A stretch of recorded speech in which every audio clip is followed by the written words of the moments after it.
right, you bunch of yahoos, strap yourselves in for another episode of Dan and Don's Toxic Masculinity. In other words, shut up, sit up, and pay attention. That's why you got to go to BioXcellerator, huh? Hopefully that'll help. Well, I do have some good thoughts for that. I've had a few stem cell shots myself, and I think Don was probably telling that hopefully both he and I will be heading down to South America and get some really good stem cells. Yeah. Like I said, the BioX guys have been some of the, because I've done it a few times, and I feel like theirs is probably the best quality for sure. Oh, you've been down to that same place a couple times? Yeah, BioX. Yep. I went down there. With my wife and Rey Mysterio and his wife. We went down there the end of August 2019, and it was awesome.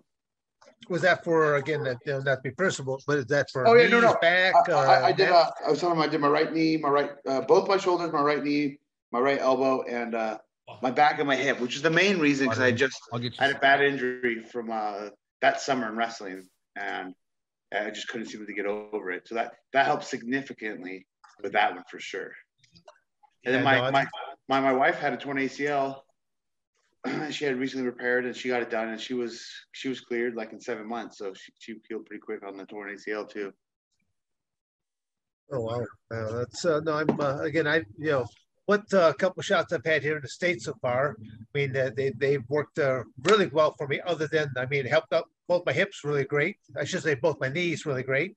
I just still have a leg problem in a hip, and I'm hoping that if I go to South America, maybe I'll get the really good stuff, and it'll give me back what I had before. So well, not I think it's better, but also I was just saying they give you like. They limit how much they'll give you in America, whereas if South American stuff, you can get. Like I just said I had like 300 million that time I went there, counting the IV and all the joints. So like I've seen other places they'll like offer like $1 million. I'm like, what?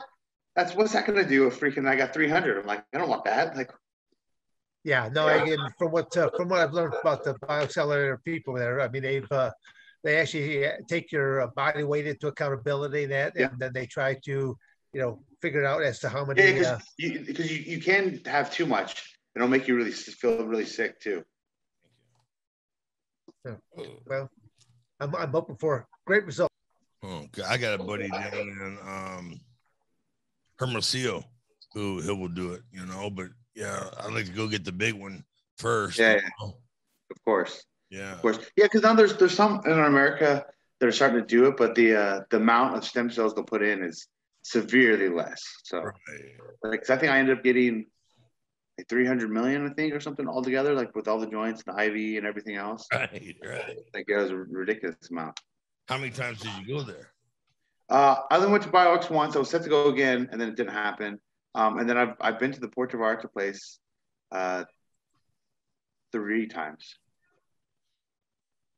So I've gotten four times altogether. Yeah, backpack. On my cigar. Yeah, I can't wait to go, man, because I'm just a wreck. I broke my back twice, maybe 4 or 5 times if you count broken rods, because I broke the rods 2 or 3 times, thank you. And then I broke my neck twice, and didn't even know I broke it the first time. First time I broke it when I was dicking around with Severn's brother, Rod. We were in college, and we went down to my house to drink and have fun, and we went out on those 3-wheelers. Yeah, and boom, I landed on the front tire and boom. Ooh. Yeah, didn't even know I broke my neck, just I fucked up my shoulder, So how long did you have a broken neck before you realized it? Oh, no, I didn't. No, shit. It healed on its own because, because I didn't know I even broke it until 20 years later, or, not 20 years later, shit. I think I broke it in 87, and then I found out 2001. Yeah, because I broke it again in 99, 2000. I worked probably 99 because I worked on it for a year and a half in New Japan, without knowing. And then finally, you know, I saw the deterioration. Yeah, I was gonna ask, if you had atrophy. Yeah. Yeah. A lot of atrophy, you know, and then no strength and all that shit. And then I went in there and my doctor says, you got a broken neck. You know, you need a surgery. And I said, I can't get surgery. I have the Tokyo Dome, you know, in a couple of weeks. You can't do that. You have a broken neck. I said, well, you tell that to the Japanese. You know? So soon as after I think a couple of weeks after the Tokyo Dome, I got it cut on, you know, and then they asked, you know, how was recovery period? It says three months. They said, okay, we'll see you in 3 months. I was back in the ring at 3 months and 1 week, you know. From the neck surgery? Yeah. Damn. Hey, I'm curious though on your workouts here now. I mean, you said in your high school years you first got into weightlifting at that point in time, and now you're working with AEW and you're and several other companies. How many times are you able to get in a gym on a weekly basis now? I mean, or is it just maintenance, or is it? No, I mean, I'm not trying to get like bigger or stronger per se anymore. I mean, so I guess I'm maintaining. I always still try to change like my look or body composition. I'll get like a little softer or harder. But no, I'm still in the gym at least 6 times a week, and sometimes multiple days a week. I don't drink, I don't smoke, I never have. And also go out and hang out with all the guys, but I'm usually pretty dedicated to where like I just want to go out, I want to wrestle, I want to fun, have the best match. Maybe I'll hang out for a little bit, but then I want to go to bed so I can get up early and do fasted cardio, do a fasted workout, and catch my flight to the next show. And it's all about planning ahead. And I do it every single time. I'll do my homework and I figure out, you know, what city I'm going to or what tours and this and that. And I'll plan out my meals accordingly. I'll plan out what gyms I can go to, and I'll time it out when I have to go to that gym so I can make it, you know, to the venue at call time, and I'll map out the driving distance, everything. So I'll do all the homework every week, week after week, to make sure I can get it in. So, and most people don't have that discipline or determination. And I usually, everyone will say they will. They're like, I want to go with you. I want to do it. I'm like, okay. And then, you know, the hour will roll around and they're not up and you can't get a hold of anybody. That's fine. I'm showing this to you, Brian. This is my Bible right here. This is my planner. I've been living out of a planner since my junior year in high school. That was just for amateur wrestling and all the things that I wanted to do and accomplish it, because most people, I mean, you're an exceptional person that I've ever had to speak to when it comes to professional wrestling there, because not too many of them are as strong-willed as what I see you are. I mean, this is the first time you and I have ever spoke to each other. And what I really like, what that's come across there to me, is how independent that you are, and you're not influenced by others, because a lot of guys want to blend in. And so there is a lot of peer pressure. Oh, sure, absolutely. So, I mean, even when you look at what you did in high school, stuff like that, there's still this peer pressure even there for, if you say that you're, you know, smoke and don't drink things of nature, because it's going to affect your performance ability, you know. So that's hard. And sometimes people don't realize it, but it's some of your closest people to you that are trying to get you to do this. Oh, absolutely. And, I have you know, most of it comes from a lighthearted place, but I'm like, no, I'm good. And most people, like, it still happen a little bit now, but it's usually pretty much all said and done. But yeah, I've always just been so strong-willed and just determined to make it. And I'm like, you know, I don't want any outside distractions or anything else. I, you know, want to give 110% towards this and make it happen, you know, than which it has. So when I look at other people, when they try to say how much they want it, but then, you know, how much they're lacking in their hustle and their grind and whatnot. It's just like, even before I was making a lot of money wrestling, I was just indie wrestling. You know, I was out there and I was doing every 5 different jobs at once and hustling. And I'd leave work early and I'd drive to the show and change. I'd get to the show late and I'd be in my gear when I'd show up. And I'd drive back home to, you know, get up and work an early shift before I went back to another show. Like, I would just make it happen. Where I feel like so many other people, you can't teach that work ethic. So many other people are just lazy, where they're like, oh, why can't I just get signed? Or, you know, like, I just want to wrestle and provide for myself, but I'm only getting paid $20, you know, at some shitty indie show. I'm like, yeah, bro, like, you got to get a real job. You got to, you know, like, don't quit, don't give up, but you got to be smart about it. And so I feel like a lot of people don't have that work ethic. Yeah, just like you said, setting a goal. The hard part is a lot of people, they don't know how to set a goal, but then it's more like wishful thinking is how they look about it. And then they don't know how to start taking these steps towards achieving that goal. That's what I talk about people all the time, is set goals. I have goals. I mean, it's as I said before, I live out of a planner, so I don't let life happen to me. I make life happen. You know, Exactly.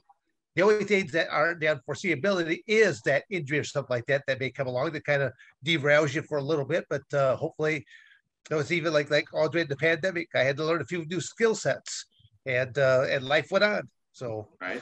Well, that's it too. Like now you set goals, but like you said, set actual goals, not just your end goal. I feel like some people do that too, where they have their beginning and their end goal, and then they just think they can go from A to Z. Yeah, you got to have all the little goals on the way to get you to the final goal. You can't just become a black belt overnight, you know. So no, little victories here along the way. Yeah, no, I totally agree. It's like they say, every journey starts with the first step. You know, you got to have your goal, and then you got to have a plan to achieve that goal, and then you've got to, you got little mini goals along the way. Exactly. Yeah. Because that fuels your success and your drive. You're like, okay, I'm getting somewhere. You know, it's just like even like training and stuff, like body composition and taking progress pics, or wherever you can use that analogy towards anything. But obviously, you got to have little goals in mind so it keeps on. Like, okay, I checked that one off. And it helps lead you to your end goal. You can't just go like tunnel vision. Like, I just got to get to this end goal, like somehow. I'm like, it's not going to magically happen. No one's going to come knock on your door and just give you a contract somewhere. Like, you got to figure exactly. You got to be somebody who's noticed, and you've got to come up with a gimmick to be noticed. We were over there in San Diego, a couple months ago, right? Yep. Ran into each other down there. Yeah. Sean Jacoby had a little event going for the old neighborhood.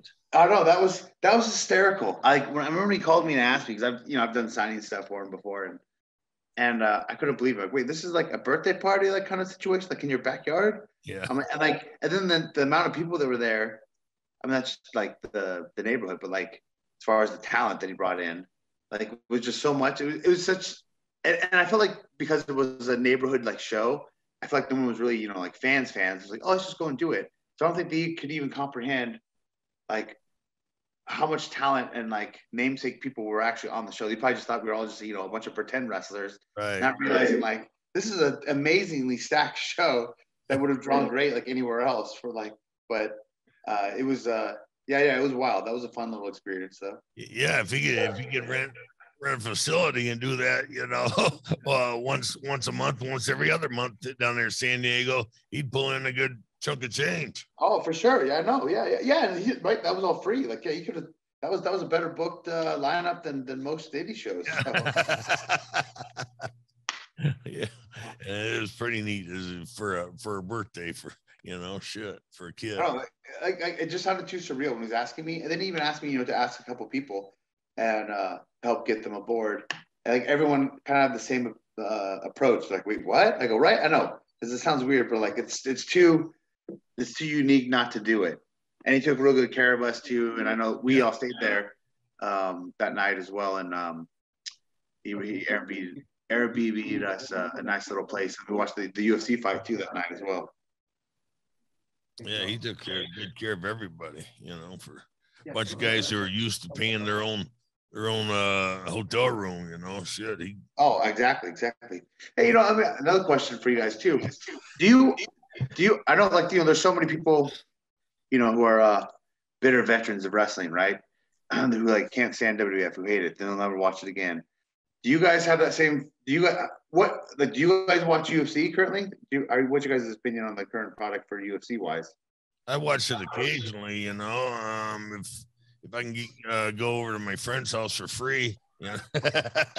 I used to go down to a pub down here. What's the name of the pub? Putney's Bar and Grill, a little pub, and because they would have it, and people get in for free. Yeah, sure, yeah. That's always fun when to do it. Yeah, and then Tony, Tony's my cameraman, our cameraman, for the show here. So he started watching it. So I mean, more so, I mean, he's always watched it, but he never let me know that he was watching it. Then when I found out, I went to his house. Just the drive's not as long. Yeah, well, yeah, go ahead, Dan. Myself, then, Brian. I mean, I literally, I enjoyed watching professional wrestling. Probably when I was in junior high, I like the over the top, crazy characters that were involved in professional wrestling at that point in time. I never thought of becoming a professional wrestler. I mean, I had four of the brothers, so simply to grab your brother and airplane spin him a few times, and body slam him on the couch. That was something that we would emulate. But my amateur wrestling career is really what's kind of is what I give a lot of credence to. It's paid for my education. I went to college on a full athletic scholarship for the sport of amateur wrestling. I traveled the entire United States. I've traveled the entire world. Whatever country has ever had a wrestling program, I've been there and competed there. So I give a lot of credence to it, and it's opened up all my other doors there even for professional wrestling, and then climbing into the cage and the mixed martial arts. Now watching it nowadays, I just don't watch much television at all. I'll watch a select match. Unless I go to a show, I'll watch the show at that point in time. But that's it's hit or miss. Gotcha. It's the biggest thing I always tell people that I will run out of time before I will ever run out of projects. I love the life that I've carved out for myself. I always have something to do on a daily basis, and then I just know that when it's all said and done, I will have made a difference in a lot of people's lives, because I am rather blunt and to the point, and I don't sugarcoat too many things. If people want an honest question, I simply have to ask them. I go, "Are you sure you really want an honest answer?" I said, because I'm not going to sugarcoat it. So when these guys do ask me to critique matches and stuff like that, well, I'll critique it. I'll pull out the ink pen and that piece of paper and just go and make my little notes, and just like little things. All it ever is never nothing major, just little things. But that's just me.